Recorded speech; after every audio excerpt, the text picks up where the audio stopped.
Hello, in this video we are going to discuss mental imagery in poems. To begin, please think about the answer to this question.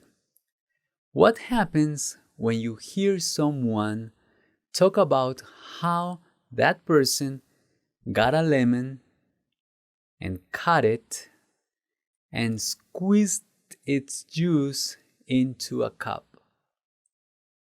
You understand that? They have a lemon, they cut the lemon, and they squeeze its juice into a cup. What happens when you hear that? If you're like me, if you're human, you start producing saliva, right? Yes, we start salivating because something that we hear with words is connected to some senses in our brain and in our body. So that is very common with words. That is the kind of imagery that we're talking about here.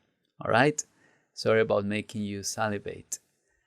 Let's read the following poem. The name of the poem is Hope is the Thing with Feathers by Emily Dickinson. Hope is the thing with feathers that perches in the soul. That means that stands, that rests like a bird would rest on a tree branch. That perches in the soul. So, yeah, it's the thing with feathers. It's like a bird. That's why I have that image there for you of a bird. And sings the tune without the words and never stops at all. So that is hope, being compared to a bird. And sweetest in the gale is heard, in the wind is heard. And sore must be the storm, and painful must be the storm that could abash the little bird. Abash is destroy the little bird that kept so many warm. So the storm destroys the bird that keeps us warm, like hope keeping us warm. All right. I've heard it in the chillest land. Chillest is the coldest land. And on the strangest sea. So I've heard that tune of that bird. All right. Yet never in extremity it asked a crumb of me. I have a question about that. That's why I'm not going to comment on that. Let me ask you, what does the tune of hope stop? No, when does the tune of hope stop? The poem says, never. It never stops. And what is something hope has never done? Right at the end of the poem. Hope has never asked a crumb of me. A crumb means a little piece, like when you are eating bread, for example, and that thing that drops and falls because it cannot get into the mouth and couldn't stick to the bread and it just falls. That is a breadcrumb, they say. So hope never asked a crumb of me, means a little piece of me. It's just there. That's a beautiful poem. Yes. Let's talk about images. Imagery, mental imagery when we are reading a poem. A poem, with its words, can evoke some images in our mind. All right? It makes us see, hear, feel, smell things, or just feel things in general by the words that they use. All right? And I'm going to give you the most common images that we can evoke by means of words in literary works like poems.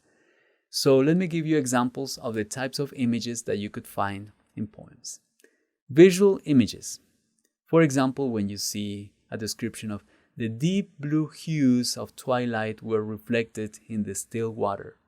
So all the shades of twilight, blue. If they mention colors, for example, you imagine some visual images, all right, with words. When they say some words that may evoke some hearing, so we say that those are auditory images. For example, when you hear, "The rooster crowed at early dawn, a sign that it was time to start the day."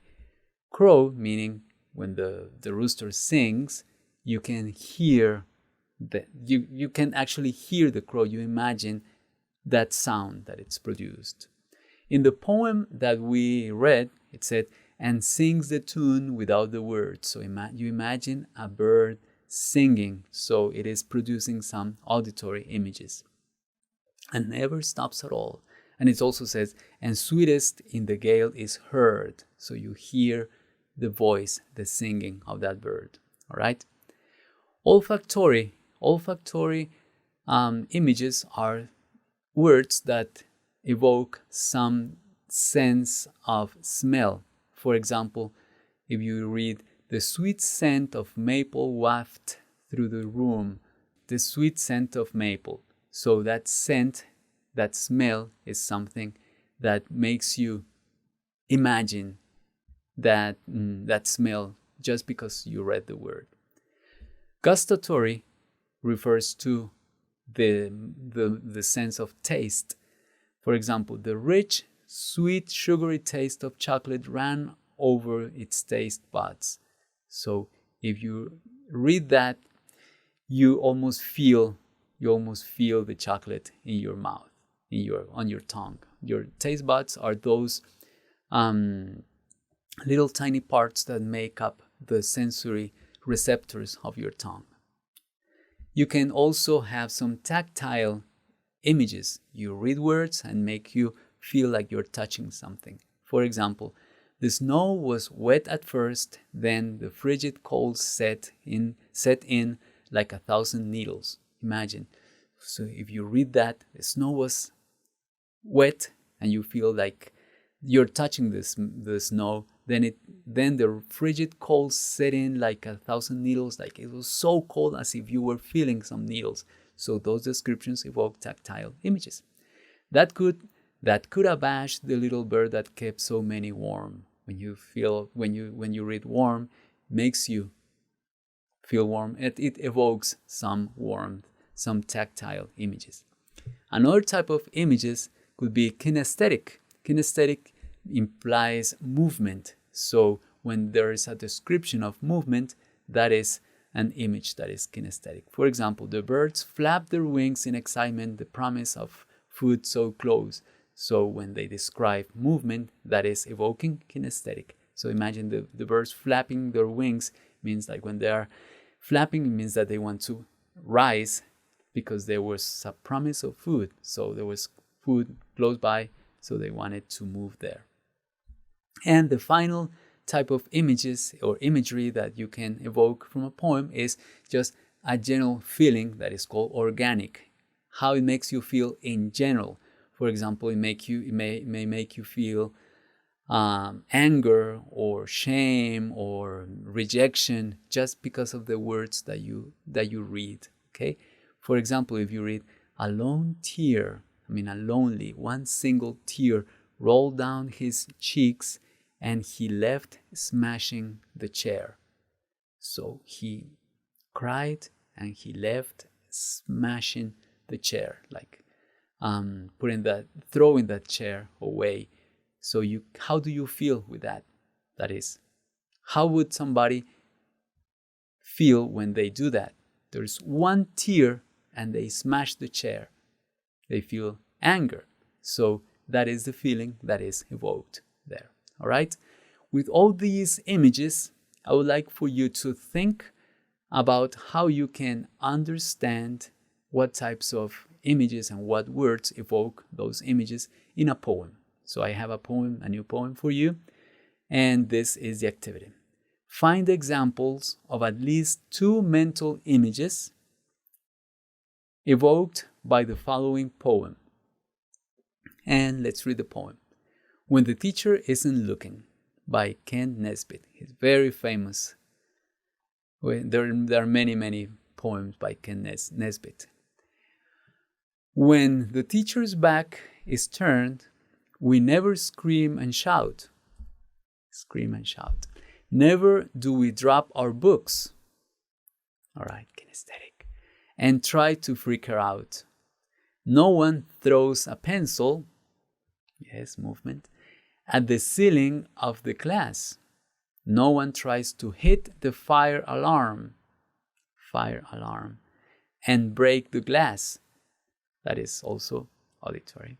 I'm giving you the answers here. We don't cough in unison, cough, and loudly clear our throats. That is clearing our throats. That's not good for you. Don't do that. No one's shooting paper wads or passing little notes. That's nasty. She must think we're so polite. The teacher, remember? We never make a peep. We don't make any noise. Really, though, it's just because we all go right to sleep. That's sad. I thought they were behaving well. It's because they are, well, I don't want to give any interpretation. So why don't you think of at least two or three images that you can find there, all right? What words evoke what types of images, all right? So pause the video, complete the activity, and I'll see you in a moment. All right, thank you. Thank you for having completed your activity. And here I have some answers. I have 3 images. So any of these, probably any 2 of these are the ones that you have chosen. Auditory images. When we read, we never scream and shout. Yes. No one tries to hit the fire alarm and break the glass. We don't cough in unison and loudly clear our throats. That is definitely auditory imagery. Kinesthetic. Never do we drop our books. No one throws a pencil. No one's shooting paper wads or passing little notes. That is movement. All right. And what is the organic feeling that the poem evokes? I would say it is boredom. They are bored, right? Because it says, really though, it's just because we all go right to sleep. So we find boredom as a feeling in this poem. There may be some other images that you saw there, but of course this is just an example. So why don't you let me pause my video and you listen to this answer, to the pronunciation of this answer by a native speaker, and then you pronounce after him. All right? Go ahead, listen and pronounce. Auditory. We never scream and shout. No one tries to hit the fire alarm and break the glass. We don't cough in unison and loudly clear our throats. Kinesthetic. Never do we drop our books. No one throws a pencil. No one's shooting paper wads or passing little notes. Organic. Boredom.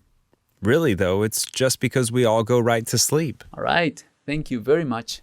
Thank you very much for having pronounced that, and especially for having accompanied me to review some mental imagery in poems as we analyze them and as we learn and become emotional because of the words that they have chosen to describe things. All right? Thank you very much for your hard work, and I'll see you in the next video.